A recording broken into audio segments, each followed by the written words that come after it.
हमारे पास आयोजक मंडल और हमारे उद्घोषक महोदय आए, बोले गुरुजी गर्मी भयंकर है, पहले तुम 1-1.5 घंटे की कथा कर लो, फिर दरबार लगा लेना।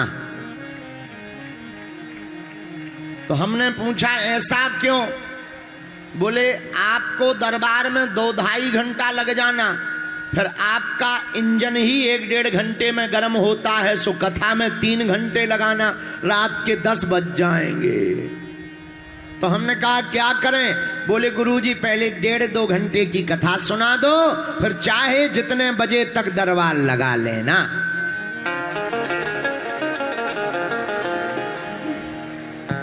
उससे हमने कहा क्या होगा? बोले तब तक कुछ ठंडा भी हो जाएगा। लेकिन हमें पता नहीं था राजस्थान इतना गर्म है, हमारे तो प्राण निकल रहे, सांस सी फूल रही, और हम तो ये बात पे आश्चर्यचकित हैं कि आप लोग कैसे रह लेते होगे यहां पर भैया कितनी भी गर्मी रहे, हनुमान कथा की शीतलता भी तो दिल को ठंडक पहुंचा रही है। चौपाई कहती है हनुमान जी के लिए कोई भी काम कठिन, इसीलिए आप सभी लोग यह चौपाई पहले गा लीजिए।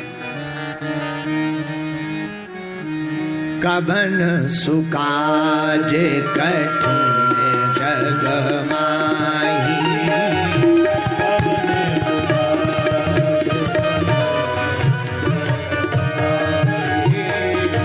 कबन सुकाज कठिन जग माही, कबन सुकाज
कटे मिटे सब पीरा,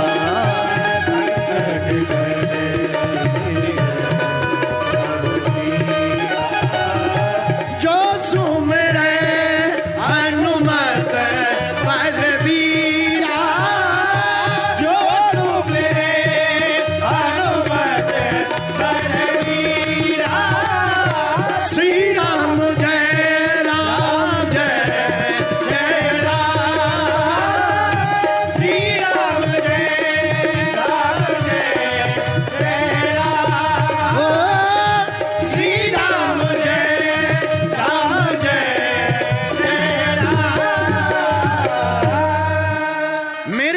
सज्जनों, मेरी आत्माओं, चौपाई का अर्थ है हनुमान जी के लिए दुनिया में कोई भी काम कठिन नहीं है, सब कुछ संभव है।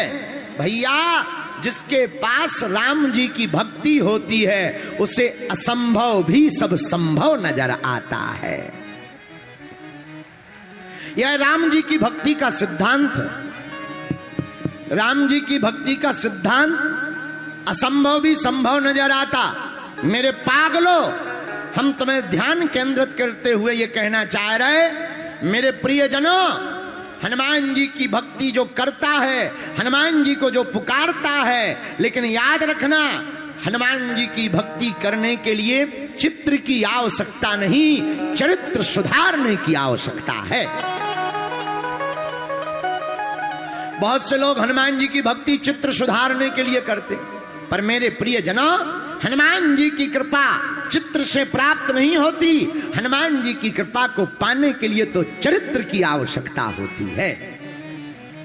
अच्छा, हनुमान जी की कृपा पाने के लिए चरित्र की क्यों आवश्यकता है? क्योंकि यह भी पवन पुत्र हैं और इनका चरित्र भी निर्मल है और यह भी प्रभु चरित्र सुनने के रसिया हैं। इसलिए भैया, मेरे प्रियजनों और मेरी आत्माओं, हनुमान जी का चरित्र दूसरे किसी देवता का ऐसा चरित्र नहीं है। इसलिए तो तुलसीदास जी को लिखना पड़ा। क्या?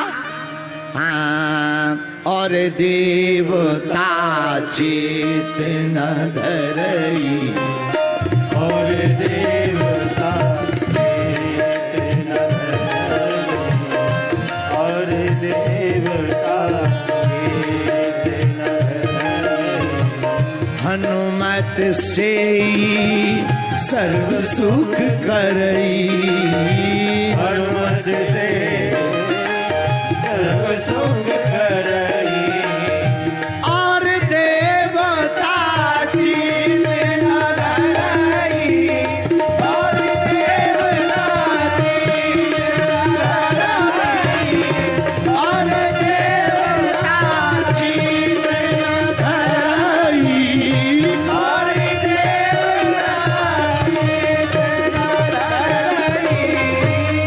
और कोई देवता ध्यान देवे या ना देवे, पर मेरे पागलों, अपनी जिंदगी की डायरी में नोट कर लेना, अगर तुमने हनुमान जी की शरण पकड़ ली तो हनुमत से ही सर्व सुख कराई। आप सब सुख पा सकते हो। इसीलिए हनुमान जी की कथा जरूरी है। और आज का सौभाग्य तो और बढ़िया, सांचौर वाले तो वैसे ही महान होते हैं, लेकिन तुम लोगों के लिए आज का सौभाग्य और बढ़िया है। जिस दिन कथा शुरू हुई थी उस दिन अक्षय तृतीया थी। आज तीसरे दिन की कथा है और आज पूरे भारत विश्व में मातृ दिवस मनाया जाता है। कौन सा दिन मनाया जाता? मातृ दिवस। लेकिन देखो तो सोशल मीडिया का कितना अजब गजब जमाना आ गया।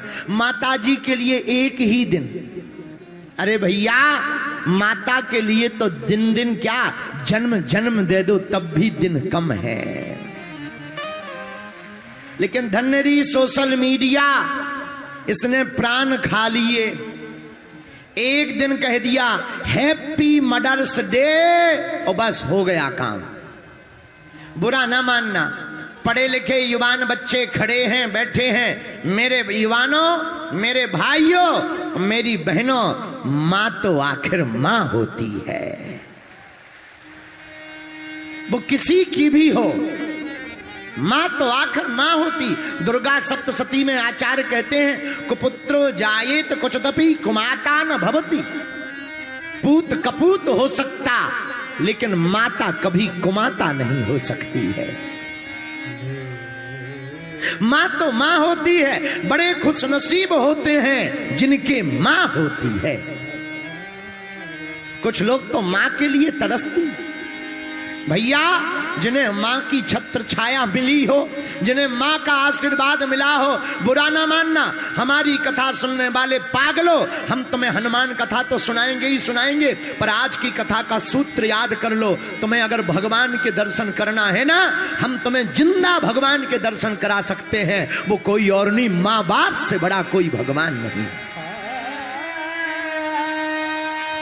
महाराज शंकराचार्य जी की परंपरा में भी लिखा, अगर कोई सन्यासी त्रिदंडधारी आचार्य महापुरुष है, वह त्रिदंडधारी महापुरुष के सामने अगर मां आ जाए तो दंड को बगल में रखकर साष्टांग दंडवत प्रणाम करने की आज्ञा है, वरना त्रिदंड कहीं भी झुकाने की आवश्यकता नहीं। लेकिन मां का ऋण दुनिया में कोई चुका नहीं सकता। मां तो आखिर मां होती, किसी की भी हो। भैया, मां तो आखिर मां होती है। मेरी प्रार्थना है हाथ जोड़ के, मेरी आत्मा आज मातृत्व दिवस है, अंग्रेजी में बोले तुम्हारी तो मदर्स डे है। मदर्स डे पर केवल फोटो या पोस्ट डालकर अपना अपकार मत कर देना। केवल फोटो डाल करके तुम माँ के ऊपर उपकार नहीं कर रहे हो। प्रति माँ, हम लोग प्रति माँ कहते हैं, पर प्रति माँ की जगह अगर कोई व्यक्ति प्रति माँ में प्रति माँ देखने लगे तो देश का सौभाग्य जाग जाएगा। आज मातृत्व दिवस है, लेकिन इस मातृत्व दिवस के पावन पर्व पर राजस्थान के पागलों, तुम अपने घर पर शपथ लेकर के जाना, जिस बेटा ने और बेटी ने मां बाप को प्रसन्न नहीं किया वो भगवान को कभी प्रसन्न नहीं कर सकता है। जिस बेटा और बेटी ने मां बाप को प्रसन्न नहीं किया वो कभी दूसरों को प्रसन्न नहीं कर सकता, भगवान को नहीं पा सकता। भगवान को पाना है, भगवान को देखना है, भगवान को जानना है। भैया, मां बाप से बढ़कर के कोई भगवान नहीं है इस पृथ्वी पर। सब कुछ समाया है। इसलिए आज मातृत्व दिवस है, लेकिन मातृत्व दिवस के पावन पर्व पर हमारे प्रियजनों और हमारी आत्माओं, आज का केवल एक दिन मां को देने से तुम ऋण नहीं चुका पाओगे। अपने जीवन का हर पल माता पिता को देना चाहिए। विचार करो, माता पिता नहीं होते तो क्या हम लोग होते? बोलो हाँ या ना। अब भाई राजस्थान वाले पेड़े से पैदा हो जाते हो तो हनुमान जी जाने, क्या मां बाप के बिना कोई पैदा हो सकता? बोलो। और विचित्र बात देखना, हम लोग 20 साल तक मां बाप के घर पर रहते, रातों भर एक मां होती है। पिता कितना भी विचित्र हो, पर मां का दिल बड़ा कोमल होता है।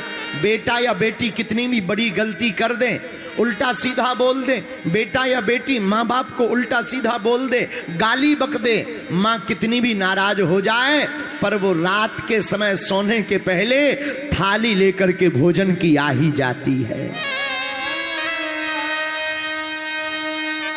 इसलिए भैया, मां से बड़ी कोई ममता नहीं, मां से बड़ी कोई मूर्ति नहीं, मां से बड़ा कोई भगवान नहीं। आज मातृत्व दिवस के पावन पर्व पर हम यही कहेंगे आप लोगों से कि आप लोग भगवान को प्रसन्न करने तो आ ही गए, बागेश्वर बालाजी की कृपा पाने तो आ ही गए, सन्यासी बाबा का आशीर्वाद लेने तो आ ही गए, लेकिन एक काम करना, आज के बाद प्रतिदिन अपने मां बाप को प्रणाम जरूर करना। और केवल प्रणाम नहीं करना, कई लोग प्रणाम भर करते हैं। देखो, सच बात बोले, हम लोग माता पिता को तो मानते हैं पर माता पिता की नहीं मानते। माता पिता को तो मानते हैं पर माता पिता की नहीं मानते। अब तू होना उल्टा चाहिए, माँ बाप को तो मानना चाहिए, लेकिन माँ बाप की बात को भी मानना चाहिए। बोलो जय सिया राम। जोर से बोलो, और जोर से बोलो, और जोर से बोलो। भैया, मां से बड़ी कोई ममता नहीं है। तो आप सभी राजस्थान वासियों को, संपूर्ण भारत वासियों को, आज आप सबको मातृत्व दिवस की ढेर सारी शुभकामनाएं हैं। बोलो हनुमान जी महाराज की। और आपको पता है, आज मातृत्व दिवस के पावन पर्व पर हम पथमेड़ा गए थे। वहां हमने गौ माता के दर्शन किए, वहां पर हमने गौ माता का पूजन किया, वहां पर हमने गौ माता को प्रणाम किया। धन्य हैं पथमेड़ा वाले महाराज जी, क्या अद्भुत गौ सेवा कर रहे हैं। हम लोग वहां जाकर के देखा हमने, ऐसी ऐसी गौवंश माता, ऐसी ऐसी गौ माता है जो निराश्रित हैं, अंधी हैं, जिनको खाने की व्यवस्था नहीं। पर धन्य है श्री पथमेड़ा वाले महाराज जी, लगभग 1 लाख गौ माता की सेवा पथमेड़ा में चल रही है। धन्य है राजस्थान, एक गौ माता में 33 कोटि देवता होते हैं। धन्य है राजस्थान, यहां तो लाखों गौ माता में 33 कोटि देवी देवता डोल रहे हैं, उनकी सेवा चल रही है। बड़ा आनंद आया, हमने दर्शन किए से वहां पर, और केवल दर्शन नहीं किए भैया, हमने जो है वहां पर प्रण भी लिया। 2025 में अथवा 26 में जब भी समय मिलेगा, 3 दिन की कथा पथमेड़ा गौशाला में ही सुनाएंगे।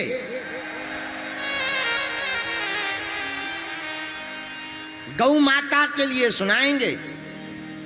और आज जो भी हमसे सेवा बनी, आप लोगों से भी हम प्रार्थना करेंगे, ऐसी गौ माता की सेवा जरूर करनी चाहिए। बोलो गौ माता की जय हो। लेकिन देश का दुर्भाग्य तो देखो, हम जिसे माता कहते हैं वो रोड पर घूम रही, हम जिसे माता कहते हैं वो रोड पर घूम रही, और हम लोग एसी में पड़े। कितना बड़ा दुर्भाग्य। 120 करोड़ हिंदुओं के देश में 37 करोड़ गौ माता को नहीं रख पा रहे हैं, ये भारत का दुर्भाग्य है। इससे बड़ा क्या दुर्भाग्य होगा कि हमारी गौ माता। अच्छा देखो तो, धन्य रे अंग्रेजी का जमाना, क्या जमाना आ गया। गाय पालने में शर्म आती है, कुत्ते पालने में स्टेटस बढ़ रहा है। जमाना तो देखो क्या गजब का जमाना आ गया। गाय पालने में शर्म आ रही और कुत्ते पाल रहे, देसी विदेशी, एसी, काले भूरे बिलैया छाप, ऐसे ऐसे कुत्ते पाल रहे। हनुमान जी बचावे। पहले के जमाने में लिखा रहता था अतिथि देवो भवा, यहां से निकले जो नर नारी सबको सीता राम हमारी। समय बदला, दरवाजे पर लिखने लगे वेलकम। अब समय बदल गया पूरा पूरा, अब तो दरवाजे पे बड़ा भारी बोर्ड लगा देते हैं, कुत्तों से सावधान। बताओ तो, ऐसे लगता है जैसे पूरे घर में कुत्ते ही कुत्ते हो। हाँ, बुरा ना मानना, हमारी कुत्तों से कोई दुश्मनी नहीं है, ना ना ना, हमारी कुत्तों से दुश्मनी नहीं है, हमारा तो गौ माता से प्यार है। एक एक गौ माता की सेवा समस्त हिंदुओं को करनी चाहिए। तुम्हारे घर में व्यवस्था नहीं है, एक गौ माता रोड की पकड़कर किसी गौशाला में जाकर रखकर उसका खर्चा स्वयं उठाकर किसी चरवाहे को देना चाहिए। चरवाहे का जीविका भी चलेगी और गौ माता का संरक्षण भी हो जाएगा। क्योंकि राम कृष्ण की प्यारी गैया सारे जग की माता है। धर्म अर्थ अरु काम मोक्ष की दाता भाग्य विधाता है। राम कृष्ण की प्यारी गैया सारे जग की माता है। धर्म अर्थ अरु काम मोक्ष की दाता भाग्य विधाता है। राम कृष्ण की प्यारी। बोलो गौ माता की, गाय राष्ट्र माता की, गौ माता की। वहीं से आप लोग मातृ दिवस के पावन पर्व पर हाथ जोड़कर सब लोग गौ माता को प्रणाम कर लो। ओम सुरभ्यै नमः, ओम सुरभ्यै नमः, ओम सुरभ्यै नमः। बोलो गौ माता की जय हो। आज का दिन धन्य है। मातृत्व दिवस पर तृतीय दिवस की हनुमान जी की कथा को सुना रहे हैं। हनुमान जी कौन?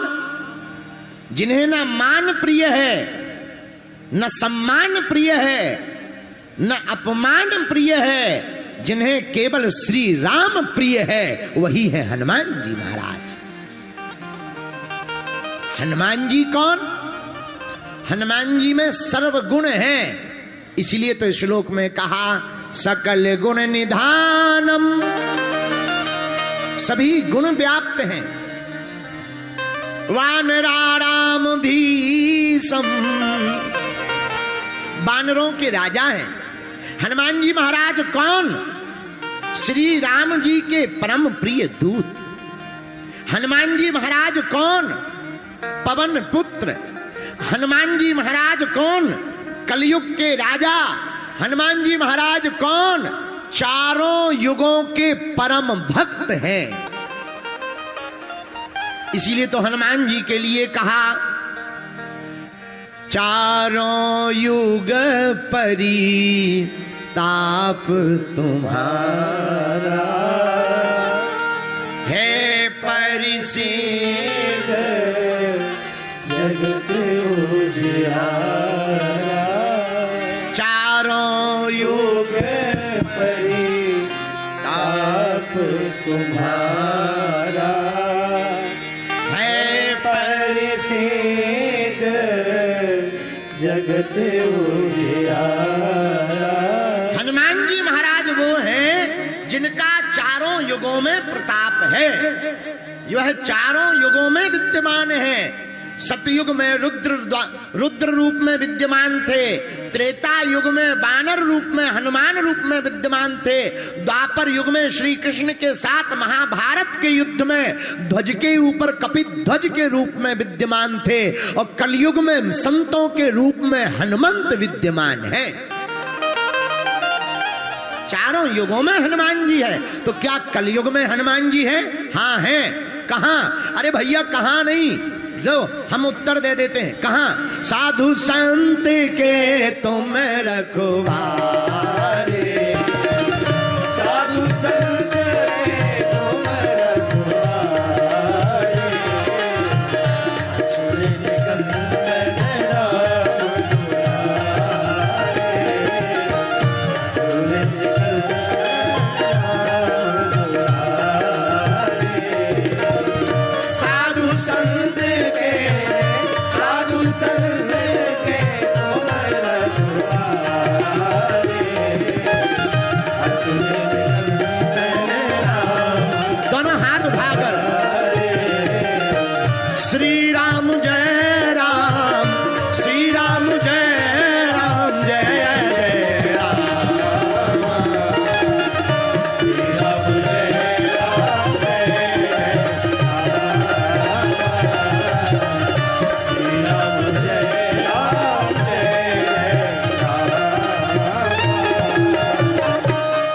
हनुमान जी महाराज कहाँ हैं? साधु संत के तुम रखवारे, असुर निकंदन, बोलो राम दुलारे। जहां जहां संत और महात्मा रहते हैं भैया, वहीं वहीं हनुमान जी का वास है। हनुमान जी किसके रक्षक हैं? संतों के रक्षक हैं। किसके रक्षक हैं भैया? अरे बोलो बोलो बोलो। संतों के रक्षक हनुमान जी हैं। तो कलयुग में हनुमान जी कहां?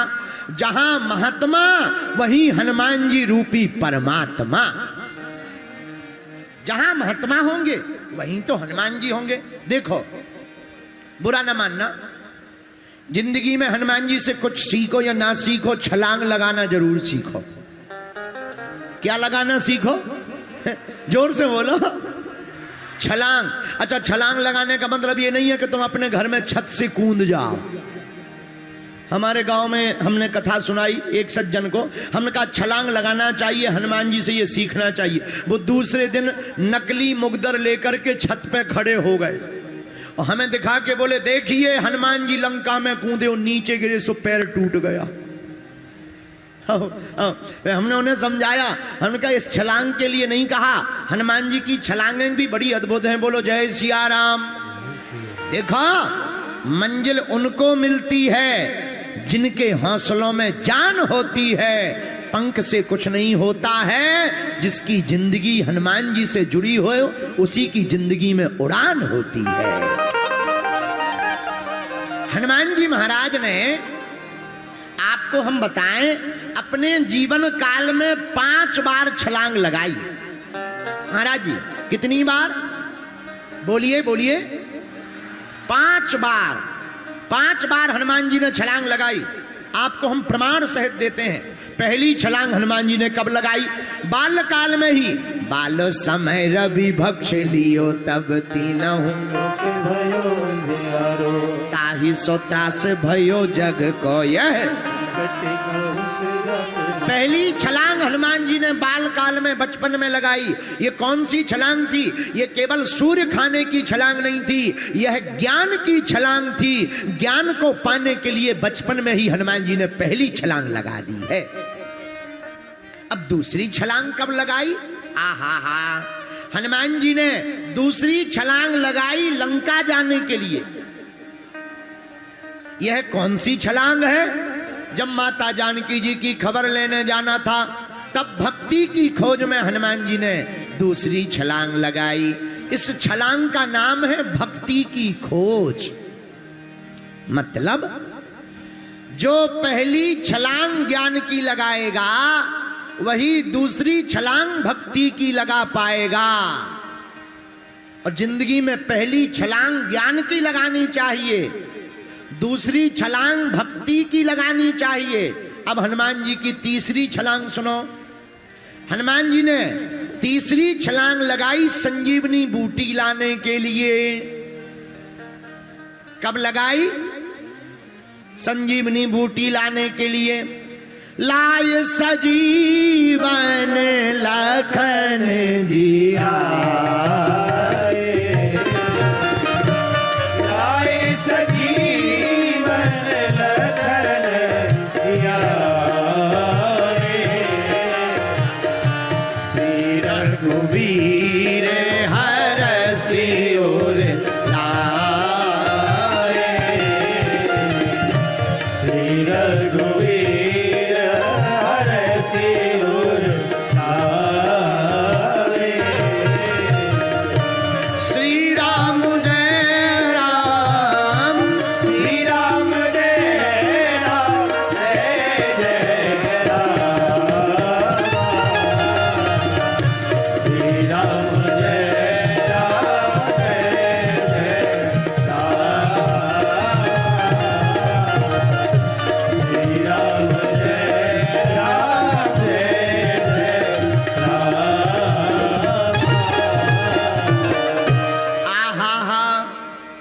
छलांग बचपन में सूर्य खाने के लिए, ये ज्ञान की छलांग है। दूसरी लंका जाने के लिए छलांग लगाई, यह भक्ति की छलांग है। तीसरी छलांग हनुमान जी ने संजीवनी बूटी लाने के लिए लगाई, भैया यह वैराग्य की छलांग है। लेकिन चौथी छलांग हनुमान जी ने कब लगाई? आज आपको बहुत बढ़िया बातें सुनने को मिलेगी, बहुत ध्यान से सुनिएगा। हनुमान जी ने चौथी छलांग कब लगाई?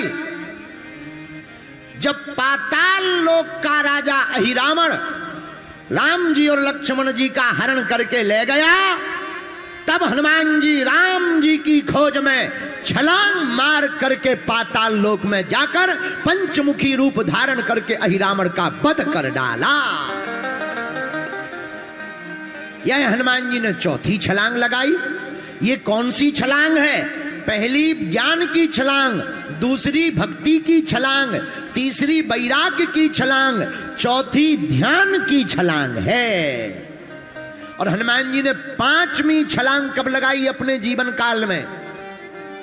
जब राम राजा हो गए, अयोध्या वापस आ गए और राज्य अभिषेक जब गुरु वशिष्ठ तिलक जैसे ही करते हैं, उसी समय हनुमान जी राम जी में विलय होने के लिए छलांग मार करके कूद पड़ते हैं। जय श्री राम, जय श्री राम। जय श्री राम। यह हनुमान जी की 5वीं छलांग है। भैया इन 5 छलांगों से सीखना क्या है? हमें जिंदगी में भी ऐसे ही चलना है। पहले ज्ञान लेना है, फिर भक्ति पाना है, फिर वैराग्य पाना है, फिर ध्यान पाना है, फिर भगवान को अपने आप पा जाओगे। इन्हीं 5 छलांगों के बल पर हनुमान जी महाराज को एक बल प्राप्त हुआ। क्या? कबन सुकाज कठिन जग माई, कवन सुखाय कठिन जग माई, जो नहीं होई तात तुम आई, जो नहीं होए तात तुम आई। श्री राम जय राम, श्री राम जय राम, जय जय राम। श्री राम जय राम, जय जय राम। हाँ, श्री राम जय राम, जय जय राम।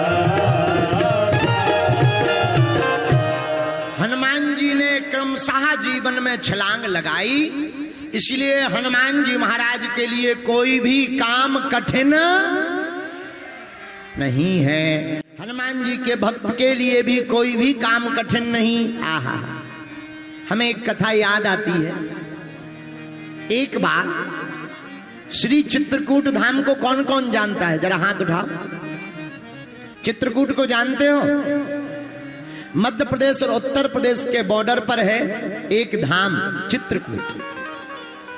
चित्रकूट में एक माता जी अपने बालक को लेकर के दर्शन कराने गई। वहां एक नदी बहती, मंदाकिनी। कौन सी नदी? जोर से बोलो। मंदाकिनी नदी बहती। आहा, मंदाकिनी नदी में वह माता जी अपने बालक के साथ स्नान करने लगी। स्नान करते करते देखती हैं क्या? भारी बहाव के कारण उनका बालक नदी में बह गया। बालक का पैर फिसल गया और बह गया। बहाव इतना तेज था कि कुछ ही देर में वह बालक गायब हो गया,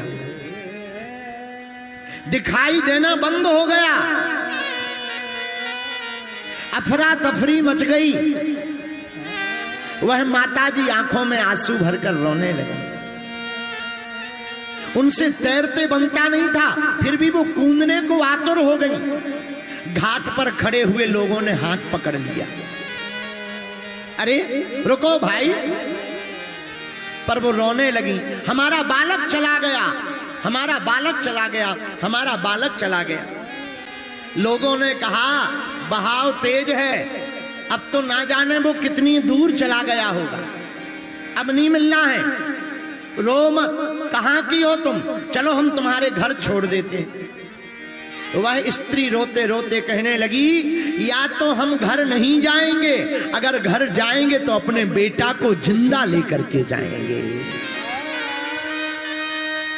पर गांव वालों ने समझाया, बालक का मिलना तो बड़ा मुश्किल है। बालक तो बह गया और मर गया होगा, ना जाने किस पत्थर में चोट लग गई होगी। नन्हा सा बालक है, 3 साल का। लेकिन वह माता जी नहीं मानी। आहा, आंखों में आंसू भरकर रोती हुई दोनों हाथ उठा करके उन्होंने हनुमान जी का ध्यान किया कि हे बजरंग बली, अगर तुम कलयुग में साक्षात हो और सबकी पुकार सुनते हो तो तुम्हें राजा राम की सौगंध है, हमारे बालक के प्राण बचा लो। और भैया देखते ही देखते चमत्कार हुआ। एक विशाल काय बंदर ना जाने कहां से आया और पेड़ से कूद करके मंदाकिनी में डुबकी लगा गया और विशाल काय बंदर ने बालक का हाथ पकड़ करके किनारे पर कर दिया। ऐसे श्री हनुमान जी महाराज,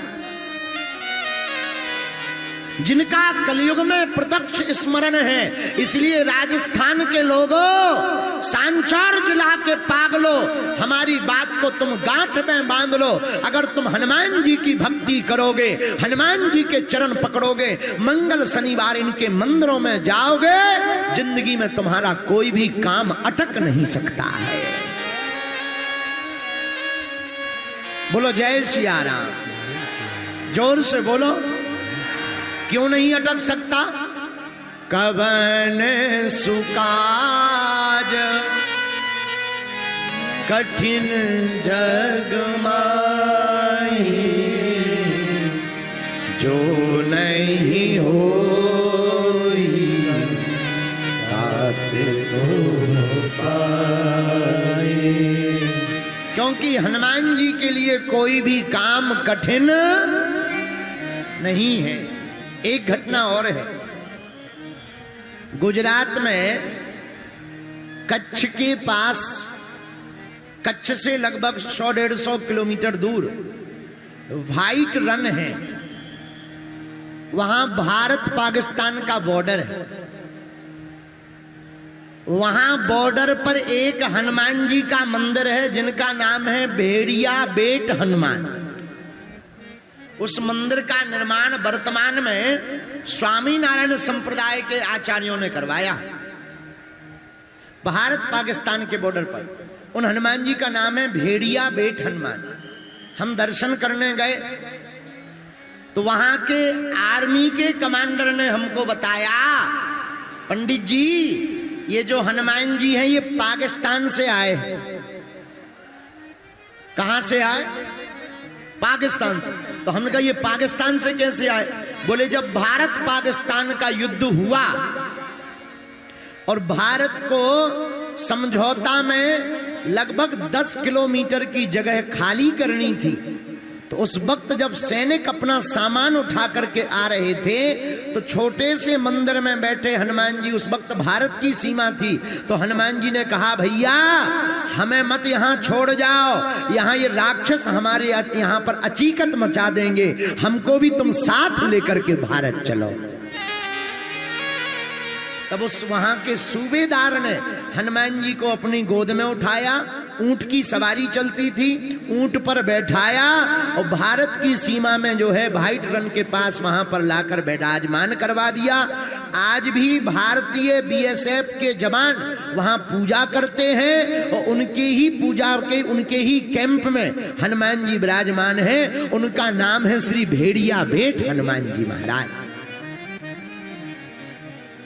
इन घटनाओं से सिद्ध होता है कि हनुमान जी आज भी हैं, अभी भी हैं। जो भी हनुमान जी की भक्ति करेगा भैया वह हनुमान जी की कृपा को पा जाएगा।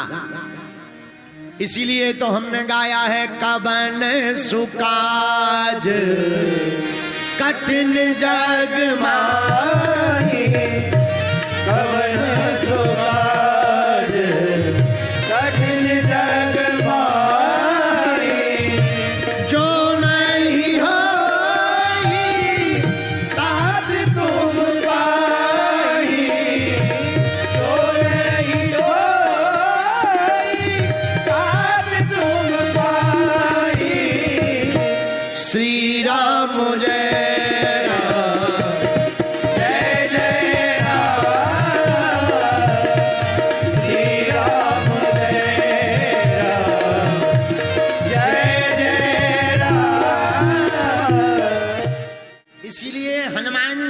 कोई भी काम दुनिया में कठिन, लेकिन तुम लोग कहोगे गुरुजी हमारे तो एक भी काम नहीं हो रहे हैं। भैया हनुमान जी काम भी उन्हीं का करते हैं जो नाम राम जी का लेते हैं। किसका नाम लेते हैं? बोलो बोलो बोलो, राम जी का। और हम लोग जो है 6 दिन तो पिए पौवा और मंगलवार को करें जय हनुमान ज्ञान गुण सागर।